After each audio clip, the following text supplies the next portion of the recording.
This is Rollercoaster Tycoon, a PC game from the late 90s where the goal is simple.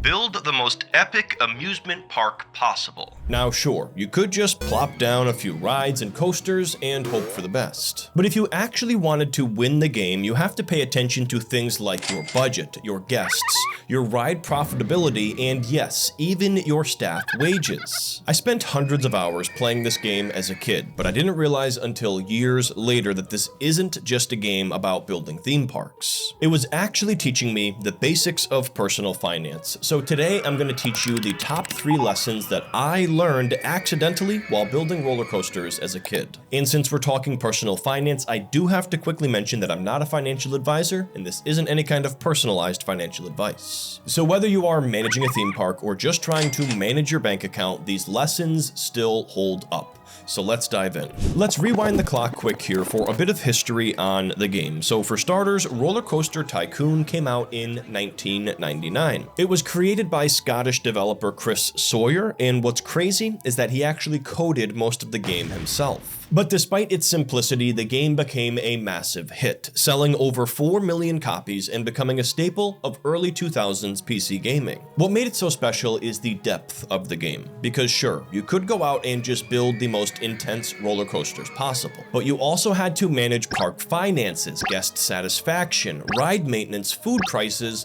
the entire ecosystem. Simply put, you couldn't just throw money at the problem, you had to make smart decisions to succeed. And that right there is where the finance angle comes in. So here is the very first lesson that the game taught me. Real quick guys, if you're into videos like this one, make sure you subscribe so you don't miss the next one. Alright, let's talk budgeting, because in Rollercoaster Tycoon, you do not get unlimited money. You start out with a fixed amount of cash, and that means from day one, every single dollar counts. So this means that you have some important choices. Do you build small reliable rides that build in steady income, or do you go with a big looping coaster that could leave you broke? As a kid, I learned this the hard way. I would spend all of my money building the biggest roller coaster possible, and then I wouldn't have anything left over to build things like bathrooms and pathways, and my guests would simply leave.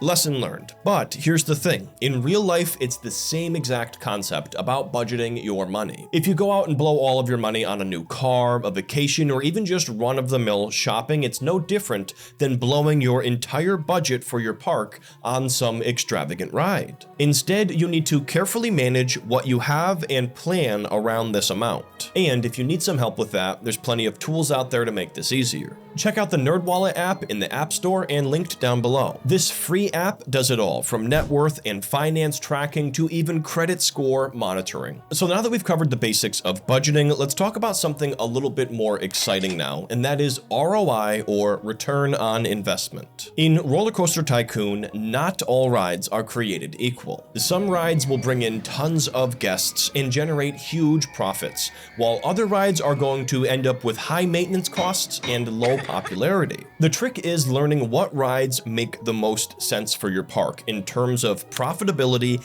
and popularity primarily, and then building more of those. Maybe it's just a simple carousel that's cheap to run but keeps your guests happy, or it could be a thrill ride that is bringing in guests that are willing to pay a bit more. In real life, especially in the world of business, it's the same idea. Sure, there's always the temptation to speculate, which could mean investing in some unprofitable tech stock in the real world, or in Rollercoaster Tycoon, it could just mean building an expensive ride you've never had in your park before. When you are running a business or even just making investments, it often makes sense to stick with what's generating the highest ROI. There's one more lesson that Rollercoaster Tycoon taught me in particular, and that is the power of scaling and compound growth. In the early stages of the game, you're not building some massive amusement park. Instead, you start out with the basics. Maybe it's a merry-go-round, a couple of pathways, a bathroom, and somewhere to get food and drink.